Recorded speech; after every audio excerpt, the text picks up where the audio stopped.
ಮಹಿಳೆಯರ ಮೇಲೆ ಇವರು ನಿಂದಾತ್ಮಕವಾದಂತಹ ಹೇಳಿಕೆಗಳನ್ನು ಕೊಡ್ತಾನೆ ಇದ್ದಾರೆ. ಇದು ಕೂಡ ಮಹಿಳೆಯರು ಇದರಲ್ಲಿ ಹೆಚ್ಚು ಹೊರಗೆ ಬಿದ್ದವರು 66% ಮಹಿಳೆಯರು. ಮತ್ತು ಇವಾಗ ಹೊಸ ಇಲಾಜಿಕಲ್ ಡಿಸ್ಕ್ರಿಪೆನ್ಸಿಯಲ್ಲಿ ಒಂದು ತಂದಿದ್ದಾರೆ. ಮಹಿಳೆಯರು 2002ರಲ್ಲಿ ನನ್ನ ನಿಕಟ ಸಂಬಂಧಿ ತಂದೆ ಅಂತ ಬರೆದಿದ್ರೆ, ಇವಾಗ ಗಂಡ ಅಂತ ಬರೆದಿದ್ರೆ ಅವ್ರಿಗೂ ಮತ್ತೆ ನೋಟಿಸ್ ಹೋಗುತ್ತಂತೆ. ಇನ್ನು ಮದುವೆನೇ ಆಗಬಾರ್ದಾಗಿತ್ತಾ? ಆ ವಿವಾಹ ವ್ಯವಸ್ಥೆ ಹೆಂಗೂ ಇವಾಗ ಕೊಂದು ಹಾಕ್ತಾ ಇದ್ದಾರೆ. ವಿವಾಹ ವ್ಯವಸ್ಥೆನೇ ಇವರು ಧಿಕ್ಕರಿಸ್ತಾ ಇದ್ದಾರೆ. ಏನು ಮಾಡ್ತಾ ಇದ್ದಾರೆ? ಇವ್ರನ್ನ ಹೇಳುವವರಿಲ್ಲ, ಕೇಳುವವರಿಲ್ಲ. ಅಂತಹ ಒಂದು ಗೂಂಡಾಗಿರಿಯ ರಾಜ್ಯ ಆಗಿ ಹೋಗಿದೆ. ಗೂಂಡಾಗಿರಿಯ ಆಧುನಿಕ ಹಿಟ್ಲರ್ನ ಒಂದು ಕಾಲದಲ್ಲಿ ನಾವು ಬದುಕ್ತಾ ಇದ್ದೇವೆ. ಇವತ್ತು ಈ SIR ಬಗ್ಗೆ, SIR ಅನ್ನುವಂಥ ಒಂದು ಈ ರಾಕ್ಷಸ ಪ್ರಭುತ್ವದಲ್ಲಿ ತಂದ ಒಂದು ಹೊಸ ಹೊಡೆತ, ಅದರ ಬಗ್ಗೆ ಪ್ರಾರಂಭದಿಂದನೂ ಅಂದರೆ ರಾಜಕೀಯ ಪಕ್ಷಗಳು ಎಚ್ಚೆತ್ತುಕೊಳ್ಳುವ ಮುನ್ನವೇ ಅದರ ಬಗ್ಗೆ ಬಹಳಷ್ಟು ಜಾಗೃತಿ ಮೂಡಿಸಿದಂತಹ ಮತ್ತು ರಾಜಕೀಯ ಪಕ್ಷಗಳಿಗೂ ಬಡಿದೆಬ್ಬಿಸಿದಂತಹ ಶಿವಸುಂದರ್ ಸರ್ ಅವರು ಮತ್ತು BC ಬಸವರಾಜು ಸರ್, ನಿಮಗೆ ವಿಶೇಷವಾದ ಧನ್ಯವಾದಗಳನ್ನು ಹೇಳಲಿಕ್ಕೆ ಇಷ್ಟಪಡ್ತೇನೆ. ಇಲ್ಲಿ ಈ SIR ಅನ್ನುವಂಥದ್ದೊಂದು ತಂದ್ರಲ್ಲ, ನನಗೆ ನಿಜವಾಗ್ಲೂ ಆಶ್ಚರ್ಯ ಆಗ್ತಾ ಇರುವಂಥದ್ದು, ಇಷ್ಟೆಲ್ಲ ನಡೀತಾ ಇದೆಯಲ್ಲ, 6 ಕೋಟಿ ಮತದಾರರನ್ನು ಬರ್ತಾ ಇದೆಯಾ? ಇಲ್ಲ, 6 ಕೋಟಿ ಮತದಾರರನ್ನು ಹೊರಗೆ ತೆಗೆದಿದ್ದಾರೆ. ಅದರಲ್ಲಿ 66 ಲಕ್ಷ ಜನ ಏನು ತೀರು ಹೋಗಿದ್ದಾರೆ, ಅವರನ್ನೇನು ಮಾಡಲಿಕ್ಕಾಗಲ್ಲ. ಇನ್ನು ಈ ಉಳಿದ 5 ಕೋಟಿ 30 ಲಕ್ಷ ಜನ ಏನಿದಾರಲ್ಲ, ಇವರನ್ನೆಲ್ಲ ಹೊರಗೆ ಹಾಕಿದಾರಲ್ಲ, ಇವರನ್ನು ಏನು ಮಾಡೋದು? ಇವರು ಇವಾಗ ಅಕ್ರಮ ವಲಸಿಗರು, ಇವ್ರಿಗೆ ಇಲ್ಲಿ ವ್ಯಾಲಿಡೇಷನ್ ಇಲ್ಲ, ಇವರು ನಮ್ಮ ದೇಶದ ಪ್ರಜೆಗಳು ಅಲ್ಲ, ಅದಕ್ಕೆ ಸರ್ಟಿಫಿಕೇಟೇ ಇಲ್ಲ. ಹಾಗಿದ್ದಾಗ ಅವರನ್ನು ಏನು ಮಾಡೋದು? ಈ ಅಲ್ಲಿಂದ ಬಾಂಗ್ಲಾದೇಶದಿಂದ ಬಂದು ಏನು ನುಸುಳ್ತಾ ಇದ್ರಲ್ಲ, ಅವ್ರನ್ನ ತಡೆಗಟ್ಟಬೇಕಾಗಿದ್ದ ಕೆಲಸ ಯಾರ್ದು? ಗೃಹ ಇಲಾಖೆದಲ್ವಾ? ಇವ್ರಿಗೆ ಇಷ್ಟು ಕೋಟ್ಯಂತರ ಮಂದಿ ಅಕ್ರಮ ವಲಸಿಗರು ಬಂದರೂ ಇವ್ರಿಗೆ ಗೊತ್ತಾಗೋದಿಲ್ಲ. ಪುಲ್ವಾಮಾದಲ್ಲಿ 300 kg RDX ವೆಹಿಕಲ್ ಮೂಲಕ ತಂದರೂ ಗೊತ್ತಾಗೋದಿಲ್ಲ.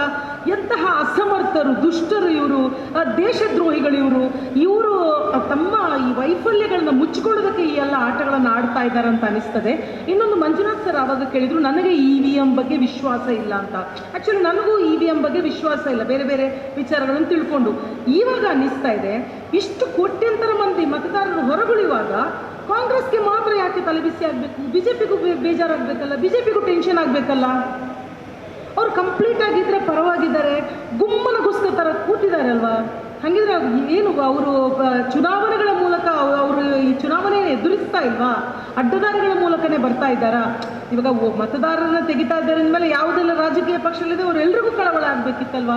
ಬಹಳ ಖುಷಿಯಿಂದ ಇನ್ನೂ ಇದರ ಪ್ರಕಾರನೇ ಆದರೆ ಇನ್ನೂ 50 ವರ್ಷ ನಾವೇ ಅಂತ ಹೇಳ್ತಾ ಇದ್ರಲ್ಲ, ಖಂಡಿತವಾಗ್ಲೂ ನನಗೆ ಬಹಳ ದೊಡ್ಡ ಸಂಶಯ ಬರ್ತಾ ಇದೆ. ಒಂದು, ಇನ್ನೊಂದು, ನಾವು ಮಾಡಿರುವಂಥ ಈ ಹರಾಮಿ ಕೆಲಸಗಳಿಗೆ, ಆ ನೋಟ್ ಬ್ಯಾನ್ ಮಾಡಿ ಆ ಜನರ ಜೀವನ ಬರ್ಬಾದು ಮಾಡಿದ್ದಾಗಿರ್ಬೋದು, MSME ಏನು ಮೈಕ್ರೋ ಸ್ಮಾಲ್ ಮೀಡಿಯಂ ಎಂಟರ್ಪ್ರೈಸಸ್ ಕ್ಷೇತ್ರ ಸಂಪೂರ್ಣವಾಗಿ ಕುಸಿತ ಆಗಿರ್ಬೋದು, ಅಥವಾ ಬೇರೆ ಬೇರೆ ಅವರ ಎಲ್ಲ ಬೆಲೆ ಏರಿಕೆಗಳಾಗಿರ್ಬೋದು, ನಿರುದ್ಯೋಗ ಆಗಿರ್ಬೋದು, ಇದೆಲ್ಲದರಿಂದ ಜನರು ರೋಸತ್ತು ಇನ್ನು ಮುಂದೆ ನಮ್ಮನ್ನು ಮೂಸಿ ಕೂಡ ನೋಡೋದಿಲ್ಲ, ಅವ್ರು ಹಾಕಿದ್ರೇನು ಬಿಟ್ರೇನೋ ಅಂತ ಆ ತೀರ್ಮಾನಕ್ಕೆ ಬಂದಿದ್ದಾರಾ? ಈ ಒಂದು ಸಂಶಯ ನಮ್ಮನ್ನು ಬಹಳ ಗಾಢವಾಗಿ ಕಾಡ್ತಾ ಇದೆ. ಆಮೇಲೆ 2003ರಲ್ಲೂ ಪರಿಷ್ಕರಣೆ ಇತ್ತು ಅಂತ ಹೇಳ್ತಾ ಇದ್ರೆ, 2003ರಲ್ಲೇ ಅದಕ್ಕೆ ಮೊದಲು ನಡೆದಿರುವಂಥದ್ದೆಲ್ಲ ಪರಿಷ್ಕರಣೆ, ಮತದಾರರ ಪರಿಷ್ಕರಣೆ. ಯಾರು ಹೊರಗೆ ಹೋದ್ರು, ಯಾರು ಸ್ಥಳಾಂತರ ಆದ್ರು, ಯಾರು ತೀರು ಹೋದ್ರು, ಅವ್ರನ್ನ ತೆಗೆಯೋದು ಮಾಡೋದು ಪಟ್ಟಿ ಅಷ್ಟೇ. ಇದು ನಾಗರಿಕತ್ವದ ಒಂದು ರುಜುವಾತು ಮಾಡುವಂಥ ಒಂದು ಅಗ್ನಿ ಪರೀಕ್ಷೆಗೆ ನಮ್ಮ ಭಾರತೀಯರನ್ನ ಇಲ್ಲಿ ತಂದು ಇಟ್ಬಿಟ್ಟಿದ್ದಾರಲ್ಲ, ಅದು ನಿಜವಾಗ್ಲೂ ಖೇದಕರವಾದ ವಿಚಾರ. ಅದರ ಜೊತೆಗೆ ಅವರು ಇಲ್ಲಿ ಏನು ಮಾಡ್ತಾರೆ, BLAಗಳಿಗೆ ಒಂದು ಆದೇಶ ಕೊಟ್ಟಿದ್ದಾರೆ. BLAಗಳಿಗೆ ಆದೇಶ ಕೊಟ್ಟಿದ್ದಾರೆ ತಹಶೀಲ್ದಾರ್ ಅವರು. ಸಮಾಜದ ಮುಖ್ಯವಾಹಿನಿಯಲ್ಲಿರುವವರು, ರಾಜಕೀಯದ ವ್ಯಕ್ತಿಗಳು, ಶಾಸಕರು, ಸಂಸದರು, ಬಿಸ್ನೆಸ್ಮೆನ್ಗಳು, ಕಲೆ ಸಾಹಿತ್ಯ ಕ್ಷೇತ್ರದಲ್ಲಿ ದುಡಿದವರು ಮತ್ತು ಧಾರ್ಮಿಕ ವ್ಯಕ್ತಿಗಳು, ಇವರ ಎನ್ಯುಮಿನೇಷನ್ ಫಾರ್ಮ್ ತುಂಬಲಿಕ್ಕೆ ಬೇಡ ಅಂತ ಹೇಳ್ತಾ ಇದ್ದಾರೆ. ಏನಿದ್ರ ಅರ್ಥ? ಬಡವರು, ದಲಿತರು, ಆದಿವಾಸಿಗಳು, ಅಲ್ಪಸಂಖ್ಯಾತರು, ಬುಡಕಟ್ಟು ಸಮುದಾಯವ್ರಿಗೆ ಮಾತ್ರ ಇವರು ಈ ಸಿಟಿಸನ್ಶಿಪ್ ಟೆಸ್ಟ್ ಮಾಡ್ತಾ ಇದ್ದಾರಾ? ಪತ್ರಕರ್ತರು ಕೂಡ ಎನ್ಯುಮಿನೇಷನ್ ಫಾರ್ಮ್ ತುಂಬಬೇಕಾಗಿಲ್ಲ ಅಂತೆ. ಯಾಕೆ? ಇದರಲ್ಲೇ ಗೊತ್ತಾಗುತ್ತಲ್ಲ ಎಂಥ ಮೋಸ ಅಂತ. ಯಾಕಂದರೆ ನಾನು ಹೇಳುವಂಥದ್ದು ಬೇರೆ ಎಲ್ಲ ರೂಲ್ಸ್ಗಳು ಏನು ಬೇಕಾದರೂ ಹಾಳಾಗೋಗಲಿ, ಎನ್ಯುಮರೇಷನ್ ಫಾರ್ಮು ತುಂಬೋದೇ ಆಗಿದ್ದಿದ್ರೆ ಮುಖ್ಯಮಂತ್ರಿಗಳಿಂದ ಹಿಡಿದು ಬಡ ಬೋರೇಗೌಡನವರೆಗೂ ಎಲ್ಲರೂ ತುಂಬಬೇಕು. ಎಲ್ರಿಗೂ ಈ ಕಷ್ಟದಲ್ಲಿ ಈ ಅಗ್ನಿ ಪರೀಕ್ಷೆಯ ಕೊಂಡವನ ಪ್ರತಿಯೊಬ್ಬರು ಹಾಯಬೇಕು. ಯಾರಿಗೂ ಇದರಲ್ಲಿ ಎಕ್ಸ್ಕ್ಯೂಸ್ ಇರಬಾರ್ದು. ನಾನು ಹೇಳುವಂಥದ್ದು ಬೇರೆಲ್ಲ ಹೇಳ್ತಾರೆ, ರಾಜ್ಯ ಸರ್ಕಾರ ಅದು ಮಾಡಲಿ ಇದು ಮಾಡಲಿ ಅಂತೆಲ್ಲ ಹೇಳ್ತಾರೆ. ಅಂದರೆ ನಮ್ಮೂರಲ್ಲಿ ಒಂದು ಗಾದೆ ಇದೆ, ಮೀನು ತಿನ್ನೋರು ಪಾಂಪ್ರೆಟ್ನ ಮೀನಾದರೆ ಇಡಿಯಾಗಿ ಬಾಯಿಗೆ ಹಾಕಿ ಜಗಿತಾರೆ. ಕಾಂಗ್ರೆಸ್ ಅದೇ ಥರ, ಅದ್ರ ಮೀನು ಮುಳ್ಳು ಬಹಳ ಮೆತ್ತಗೆ, ಬೇರೆ ಮೀನೆಲ್ಲ ಭಾರಿ ಜಾಗ್ರತೆ ಸೂಕ್ಷ್ಮ. ಪಾಂಪ್ರೆಟ್ ಆದರೆ ಇಡೀ ಬಾಯಿಗೆ ಹಾಕೊಂಡು ಜಗಿತಾರೆ. ಕಾಂಗ್ರೆಸ್ ಅದೇ ಥರ. ಪರವಾಗಿಲ್ಲ, ನಾನು ಹೇಳುವಂಥದ್ದು ಇದೊಂದು ವಿಚಾರದಲ್ಲಿ ಆ ಎನ್ಯುಮರೇಷನ್ ಫಾರ್ಮ್ ತುಂಬೋದಕ್ಕೆ ಶ್ರೀಮಂತರು, ಬಿಸ್ನೆಸ್ ಮ್ಯಾನ್ಗಳು, ಯಾಕೆ ಬಿಸ್ನೆಸ್ ಮ್ಯಾನ್ಗಳು ಎಲ್ಲರೂ ಭಾರತದವರೇನಾ? ಈ ಸ್ವಾತಂತ್ರ್ಯ ಹೋರಾಟ ಅನ್ನುವಂಥದ್ದು ಅನೇಕ ಎಲ್ಲ ಮೇಲ್ವರ್ಗದವರಿಗಿಂತ ಹೆಚ್ಚಾಗಿ ಬಡ ಜನರಿಂದ, ಬುಡಕಟ್ಟು ಸಮುದಾಯಗಳಿಂದ ಆಗಿರುವಂಥದ್ದು. ನಾಗಾಗಳಾಗಿರ್ಬೋದು, ಗೊಂಡಗಳಾಗಿರ್ಬೋದು, ಮುಂಡಗಳಾಗಿರ್ಬೋದು ಅಲ್ವಾ? ಹಾಗಿದ್ದಾಗ ಇದು ಎಲ್ಲದಕ್ಕಿಂತ ಅಸಹ್ಯವಾದಂತಹ ಹೊಸ ಒಂದು ಈ ಅಂಶ ಇದೆಯಲ್ಲ, ಎಲ್ಲದಕ್ಕಿಂತ ಅಸಹ್ಯವಾಗಿದೆ.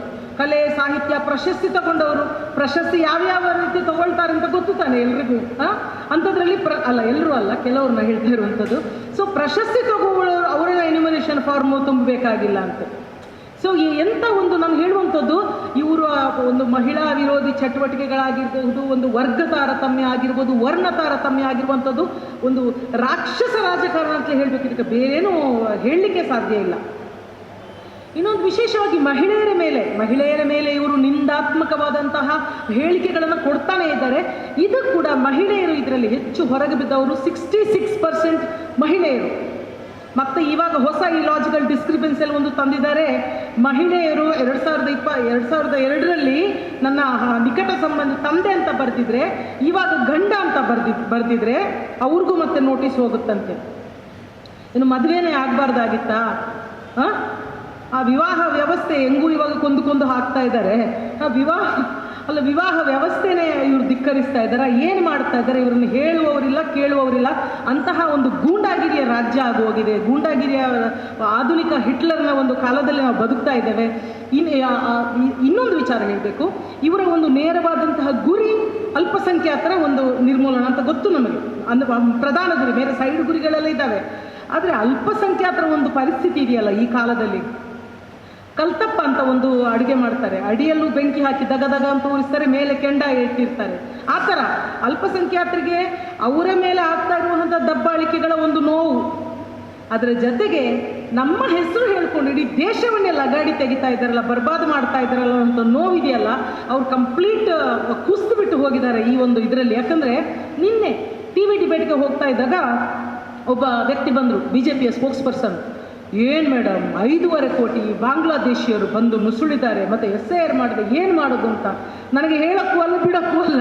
ನಾನು ಇಲ್ಲ ಬಂದಿಲ್ಲ ಅಂದರೆ ಓ ಹೆಂಗೆ ಪ್ರೊಟೆಕ್ಟ್ ಮಾಡ್ತಾ ಇದ್ದಾರೆ ಅಂತ ಹೇಳ್ತಾರೆ. ಅಂದರೆ ಆ ಥರದೊಂದು ಪರಿಸ್ಥಿತಿಯಲ್ಲಿ ನಾವು ಸಿಕ್ಕಾಕೊಂಡಿದ್ದೀವಿ ಅಲ್ಲ. ಆ ಕಾರಣಕ್ಕೆ ಅಲ್ಲ, ಅದೇ ಹೇಳಿರುವಂಥದ್ದು, ಎಂತಹ ಇಕ್ಕಟ್ಟಿನ ಪರಿಸ್ಥಿತಿ ಅಂದರೆ, ಅಂತಹ ಇಕ್ಕಟ್ಟಿನ ಪರಿಸ್ಥಿತಿಯಲ್ಲಿ ದೇಶದ ಅಲ್ಪಸಂಖ್ಯಾತರು ಮೂಲೆ ಸೇರ್ಕೊಂಡು ಬಿಟ್ಟಿದ್ದಾರೆ. ಅಲ್ಪಸಂಖ್ಯಾತರಲ್ಲೂ ಬುದ್ಧಿಜೀವಿಗಳಂತೂ ಅವರ ಕಥೆನೇ ಮುಗಿದೋಗಿದೆ. ಯಾಕಂದರೆ ಯಾವತ್ತೂ ಅಲ್ಪಸಂಖ್ಯಾತರ ಒಳಗೆ ಸುಧಾರಣಾ ಮಾಡಬೇಕು ಅನ್ನುವಂಥ ಒಂದು ನಿಟ್ಟಿನಲ್ಲಿ ಹೋಗ್ತಾ ಇದ್ರು, ಅವರೆಲ್ಲ ರಿವರ್ಸ್ ಗೇರ್ನಲ್ಲಿ ಒಂದು ಮೂಲೆಯಲ್ಲಿ ಕೂತು ಜೀವ ಉಳ್ಕೊಂಡ್ರೆ ಸಾಕಪ್ಪ ಅಂತ ಪರಿಸ್ಥಿತಿಯಲ್ಲಿ ಕೂತು ಹೋಗಿದ್ದಾರೆ. ಅದ್ರ ಜೊತೆಗೆ ಈ SIRನಲ್ಲಿ ಬಂದಂತಹ ಮತ್ತೊಂದು ವಿಶೇಷವಾದಂತಹ ವಿಚಾರ ನಾನು ಆವಾಗ ಹೇಳಿದೆ, ಈ ಲಾಜಿಕಲ್ ಡಿಸ್ಕ್ರಿಪೆನ್ಸಿ ಇದೆಯಲ್ಲ, ಲಾಜಿಕಲ್ ಡಿಸ್ಕ್ರಿಪೆನ್ಸಿಯಲ್ಲಿ ತಂದಂತಹ ಈ 6 ಮಕ್ಕಳಿಗಿಂತ ಹೆಚ್ಚು ಇದ್ದರೆ ಅವ್ರಿಗೆ ನೋಟಿಸ್ ಹೋಗುತ್ತೆ. ಅಥವಾ 50 ವರ್ಷಗಳಿಗಿಂತ ಜಾಸ್ತಿ ಇರಬಾರ್ದು ತಂದೆ ತಾಯಿ ಮತ್ತು ಮಕ್ಕಳ ಅಂತರ, 15 ವರ್ಷಗಳಿಗಿಂತ ಕಡಿಮೆ ಇರಬಾರ್ದು ತಂದೆ ತಾಯಿ ಮತ್ತು ಮಕ್ಕಳ ಅಂತರ. ನಮ್ಮ ದೇಶ ಸ್ವಿಟ್ಜರ್ಲ್ಯಾಂಡ್, ಯುರೋಪ್ ಥರ ಬಹಳ ಆಧುನಿಕ ಇದರ ದೇಶನ 12% ಅಷ್ಟೇ ಸಾಕ್ಷರತೆ ಇದ್ದಂಥದ್ದು ದೇಶ ಸ್ವಾತಂತ್ರ್ಯ ಬಂದಾಗ. ಲಾಸ್ಟ್ ಜಸ್ಟ್ ಒಂದು 20 ಇಯರ್ಸ್ನಲ್ಲಷ್ಟೇ ಒಂದು ಸಾಕ್ಷರವಾಗಿ ನಾವು ಇಂಪ್ರೂವ್ ಆದಂತಹ ದೇಶದಲ್ಲಿ ಈ ರೀತಿಯಾದಂತಹ ಕಾನೂನುಗಳನ್ನ ಇಡ್ತಾರಲ್ಲ, ಎಷ್ಟು ಇವಾಗ ಅಂಬೇಡ್ಕರ್ ಅವರೇ ಆಗಿರಲಿ, ಗಾಂಧೀಜಿಯವರೇ ಆಗಿರಲಿ, ಅವರ ಪತ್ನಿಯರದೆಲ್ಲ ಏಜ್ ಎಷ್ಟಿತ್ತು ಮದುವೆ ಆಗಬೇಕಾದ್ರೆ ಅಲ್ವಾ ಸರ್? ಅಲ್ಲ, ಬಾಲ್ಯ ವಿವಾಹನ ಹೇಳ್ತಾ ಇರುವಂಥದ್ದು 6 6 ವಯಸ್ಸು 9 ವಯಸ್ಸು 12 ವಯಸ್ಸು ಈ ಥರ ಎಲ್ಲ ಮದುವೆ ಆದವರು ನಮ್ಮ ಹಿರಿಯ ಚಿಂತಕರು, ದೇಶದ ದಾರ್ಶನಿಕ ವ್ಯಕ್ತಿಗಳು. ಅಂದರೆ ಸಮಾಜ ಆ ರೀತಿಯಲ್ಲಿ ನಾವು ಮುಂದುವರ್ಕೊಂಡು ಬಂದಿರುವಂಥದ್ದು. ಯಾವ ರೀತಿ ಇವಾಲ್ವ್ ಆಗಿದೆ ನಮ್ಮ ಸಮಾಜ ನಮ್ಗೆ ಗೊತ್ತಿರಬೇಕಲ್ಲ. ಅಂಥದ್ರಲ್ಲಿ ಇವರು 15 ವರ್ಷ ಡಿಫ್ರೆನ್ಸ್ ಇದೆ ಅಂತ ಅಮರ್ತ್ಯ ಸೇನ್ ಅವರಿಗೆ ನೋಟಿಸ್ ಕೊಟ್ಟಿದ್ದಾರೆ. 15 ವರ್ಷ ಡಿಫ್ರೆನ್ಸ್ ಇಲ್ಲ ನಿಮ್ಮ ತಂದೆ ತಾಯಿಗೂ ನಿಮಗೂ ಅಂತ ಅಮರ್ತ್ಯ ಸೇನ್ ಅವರಿಗೆ ನೋಟಿಸ್ ಕೊಟ್ಟಿದ್ದಾರಲ್ಲ. ಸೊ ಅದರಲ್ಲೇ ಗೊತ್ತಾಗುತ್ತಲ್ಲ ಎಂತಹ, ಅಂದರೆ ನಮ್ಮ ದೇಶಕ್ಕೆ ಇದು ಮ್ಯಾಚ್ ಆಗ್ತಾ ಇಲ್ಲ, ಯಾವ ಕಾರಣದಿಂದಲೂ ಮ್ಯಾಚ್ ಆಗ್ತಾ ಇಲ್ಲ. ಒಂದು ಉದಾಹರಣೆ ಕೊಡಬೇಕು. ನನ್ನ ಸಹಾಯಕಿಯಾಗಿ ನನಗೆ ತುಂಬ ಸಹಾಯ ಮಾಡಿದಂಥ, ಹಲವಾರು ವರ್ಷಗಳ ಕಾಲ ನನ್ನ ಮನೆಯಲ್ಲಿದ್ದು ಸಹಾಯ ಮಾಡಿದಂಥ ಒಬ್ಬಳು ಹುಡುಗಿ ಸುನೀತಾ ಅಂತ ಮೊನ್ನೆ ಫೋನ್ ಮಾಡಿದ್ದು, ಅಕ್ಕ ನಮಗೆಲ್ಲ ಏನು ಓಟ್ ಇಲ್ವಲ್ಲ ಅಕ್ಕ ಅಂತ.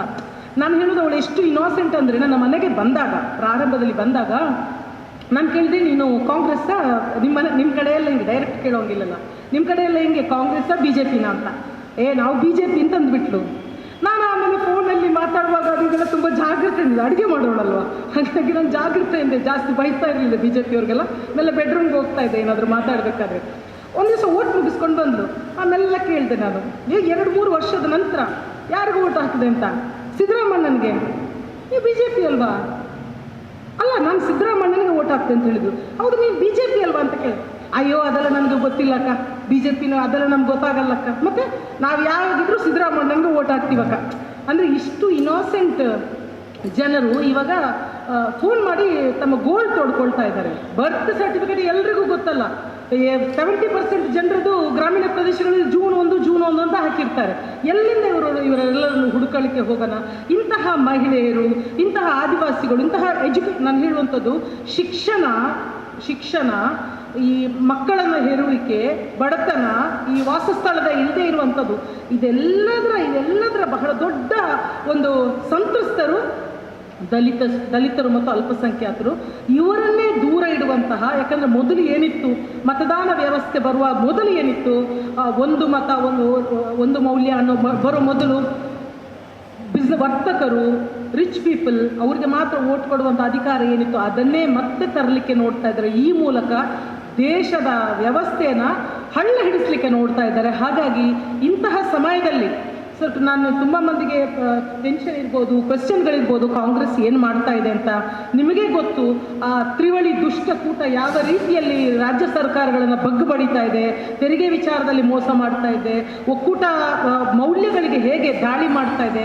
ಅಂಥ ಸಂದರ್ಭದಲ್ಲಿ ತನ್ನ ಕೈಲಾದ ಕೆಲಸವನ್ನು ಮಾಡ್ತಾ ಇದ್ದಾವೆ. ಬಹಳಷ್ಟು ಪ್ರತಿಯೊಂದು ಬೂತ್ಗಳಿಗೆ ನಮ್ಮ ಎಲ್ಲ ವ್ಯವಸ್ಥೆಗಳನ್ನು ಮಾಡ್ತಾ ಇದ್ದೇವೆ. ಹೆಲ್ಪ್ ಡೆಸ್ಕ್ಗಳನ್ನು ಮಾಡಿದ್ದೀವಿ, ಮನೆಗೆ ಕರಪತ್ರ ಕೊಡ್ತಾ ಇದ್ದೀವಿ. ಹಾಗೆಯೇ ಇವರು ಏನು ಎನ್ಯುಮರೇಷನ್ ಫಾರ್ಮ್ ಚುನಾವಣಾ ಆಯೋಗ ತಂದು ಕೊಡುತ್ತೆ, ಆವಾಗ ಕಕ್ಕಾಬಿಕ್ಕಿ ಆಗಬಾರ್ದು ಅಂತ ಹೇಳಿಬಿಟ್ಟು ನಂದು ಶಿವಾಜಿನಗರ GBA ಇನ್ಚಾರ್ಜ್ ಕೊಟ್ಟಿದ್ದಾರೆ. ಆಲ್ರೆಡಿ ನಾವು ಎನ್ಯುಮರೇಷನ್ ಫಾರ್ಮ್ ಡಮ್ಮಿ ತೆಗೆದು ತುಂಬಿಸ್ಬಿಟ್ಟು ಎಲ್ಲ ರೆಡಿ ಮಾಡಿ ಇಟ್ಕೊಂಡಿದ್ದೀವಿ. ಈ ಥರ ಬೇರೆ ಬೇರೆ ಕ್ಷೇತ್ರಗಳಲ್ಲಿ ಬಹಳಷ್ಟು ಕೆಲಸಗಳನ್ನು ಮಾಡ್ತಾ ಇದ್ದೇವೆ. ಆದರೆ ಒಂದು ನನಗನ್ನಿಸುವಂಥದ್ದು, ದೇಶದ ಪ್ರಜಾಪ್ರಭುತ್ವದ ಮೇಲೆ ಈ ರೀತಿ ಹಲ್ಲೆ ಮಾಡಿದಾಗ ದಲಿತರು ಹೆಚ್ಚು ಸಂಖ್ಯೆಯಲ್ಲಿ ಇದರ ದಲಿತ ಯುವಕರು ಇದರ ಒಂದು ಹೋರಾಟವನ್ನು ಕೈಗೆತ್ತಿಕೊಳ್ಬೇಕು ಅಂತ ನಾನು ಅಂದ್ಕೊಳ್ತೀನಿ. ನೀವು ಕೇಳ್ಬೋದು, ಯಾಕೆ ದಲಿತರ ಯುವಕರು, ಯಾಕೆ ಅವ್ರ ಮೇಲೆ ಆಗಿರೋ ಶೋಷಣೆ ಸಾಲದ, ಮತ್ತೆ ಈ ಜವಾಬ್ದಾರಿ ಅವರೇ ವಹಿಸ್ಕೋಬೇಕಂತ. ಪ್ರಬಲ ಜಾತಿಗಳಂತೂ ಅದರ ಬಗ್ಗೆ ತಲೆ ಕೆಡಿಸ್ಕೊಳ್ಳೋದಿಲ್ಲ. ಅಲ್ಪಸಂಖ್ಯಾತರ ಅವಸ್ಥೆ ಅಂತೂ ಹೆಂಗಾಗಿದೆ ಅಂತ ನಾನು ಇವಾಗಲೇ ಹೇಳಿದೆ. ಯಾಕಂದರೆ ಅಲ್ಪಸಂಖ್ಯಾತರ ಮೇಲೆ ಅವ್ರು ಏನು ಅಪವಾದ ಮಾಡ್ತಾರೆ ಅಂತ ಹೇಳಿದರೆ, ನೀವು ವಿದೇಶಗಳಿಂದ ಬಂದವರು, ವಿದೇಶ ಆಳ್ವಿಕೆ ಮಾಡಿದವರು, ನಮ್ಮನ್ನು ಮತಾಂತರ ಮಾಡಲಿಕ್ಕೆ ಪ್ರಯತ್ನ ಮಾಡಿದವರು, ಅಥವಾ ಇನ್ನೇನೋ ಹೇಳುತ್ತಲ್ವ. ಆದರೆ ದಲಿತರಿಗೆ ಹಾಗಲ್ಲ, ಅವ್ರಿಗೆ ನೈತಿಕವಾದ ಒಂದು ಹಕ್ಕಿದೆ. ನೀವು ನಮ್ಮ ಮೇಲೆ ಶೋಷಣೆ ಮಾಡಿದವರು, ನನಗೆ ಆ ಹಕ್ಕಿದೆ ಅನ್ನುವಂಥದ್ದು. ಭಾರತದ ಒಂದು ಕ್ರಾಂತಿ ಸೂರ್ಯ ಅಂಬೇಡ್ಕರ್ ಅಂತಹ ಒಂದು ದಿಗ್ದರ್ಶಕ ನಾಯಕನ ಒಂದು ಚೈತನ್ಯ ಇದೆ. ಹಾಗಾಗಿ ದಲಿತ ಯುವಕರು ಈ ಬಗ್ಗೆ ಹೆಚ್ಚು ಮಾತಾಡಬೇಕು ಮತ್ತು ದಲಿತ ಮತ್ತು ಅಲ್ಪಸಂಖ್ಯಾತ ವರ್ಗಗಳು ಹೆಚ್ಚು ಒಂದಾಗಬೇಕು, ಒಳಗೊಂಡು ಒಗ್ಗಟ್ಟಿನಿಂದ ಮುನ್ನಡಿಬೇಕು ಅಂತ ನನ್ನ ಮನಸ್ಸು ಯಾವತ್ತೂ ಬಯಸ್ತದೆ.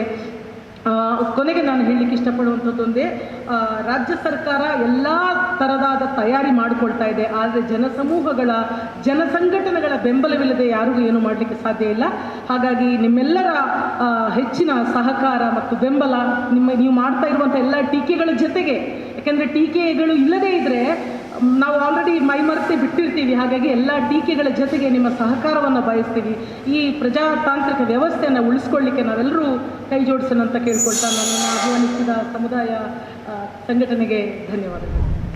ಮತ್ತಷ್ಟು ವಿಶೇಷ ವಿಡಿಯೋಗಳನ್ನು ನೋಡಲು ಮತ್ತು ಹೊಸ ವಿಡಿಯೋಗಳ ಬಗ್ಗೆ ತಿಳಿಯಲು ಈ ದಿನ .com ಯೂಟ್ಯೂಬ್ ಚಾನೆಲ್ ಸಬ್ಸ್ಕ್ರೈಬ್ ಮಾಡಿ ಮತ್ತು ಬೆಲ್ ಐಕಾನ್ ಕ್ಲಿಕ್ ಮಾಡಿ.